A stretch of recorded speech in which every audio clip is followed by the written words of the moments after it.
একসময় ছিলেন জাতীয় দলের অধিনায়ক, ব্যাট হাতে অবদান রেখেছেন, দেশকে ম্যাচ জিতিয়েছেন অসংখ্যবার, সাহসিকতার সাথে ভাঙা হাত দিয়েও ব্যাট ধরেছেন। এবার বিসিবি সভাপতি হয়ে গোটা দেশের ক্রিকেটের হাল ধরেছেন তামিম ইকবাল খান, পাচ্ছেন এর স্বীকৃতিও। প্রয়াত বাংলাদেশের সাবেক প্রধানমন্ত্রী ও বিএনপির সাবেক চেয়ারপারসন বেগম খালেদা জিয়ার স্মরণে বেগম জিয়া স্মৃতি স্বর্ণপদক পেতে যাচ্ছেন জাতীয় দলের সাবেক ওপেনার তামিম ইকবাল খান।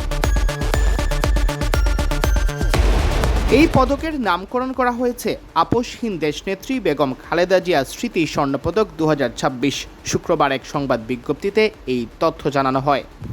জানা গেছে, প্রয়াত সাবেক প্রধানমন্ত্রী ও বিএনপি চেয়ারপারসন খালেদা জিয়ার স্মরণে যুক্তরাষ্ট্রের নিউ ইয়র্ক ভিত্তিক সংগঠন বাংলাদেশ প্রবাসী নাগরিক কমিটি ইনক এই স্বর্ণপদক চালু করেছে। দেশের বিভিন্ন ক্ষেত্রে বিশেষ অবদানের স্বীকৃতি হিসেবে এবার 15 জন বিশিষ্ট ব্যক্তিকে এই সম্মাননায় ভূষিত করা হচ্ছে।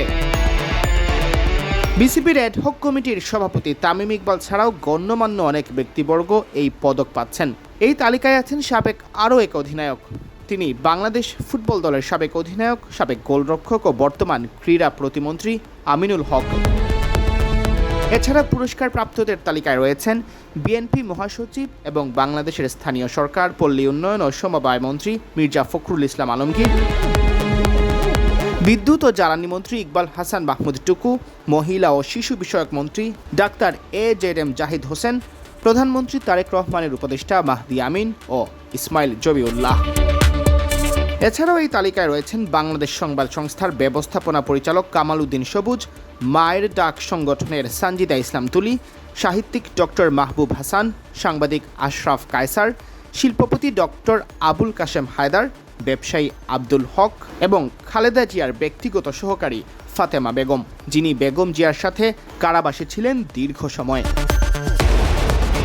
বাংলাদেশের ক্রিকেটে দীর্ঘ সময়ের অবদান, নেতৃত্ব এবং দেশের ক্রিকেটকে আন্তর্জাতিক অঙ্গনে নতুন উচ্চতায় নিয়ে যাওয়ার স্বীকৃতিস্বরূপ তামিম ইকবালকে এই সম্মাননা দেওয়া হচ্ছে বলে জানা গেছে। আয়োজক সংগঠনের পক্ষ থেকে বলা হয়েছে, প্রতি বছর দেশের উন্নয়ন ও বিভিন্ন ক্ষেত্রে অবদান রাখা গুণী ব্যক্তিদের এই পুরস্কারে সম্মানিত করা হবে। সিয়াম চৌধুরী, বিডি ক্রিক টাইম।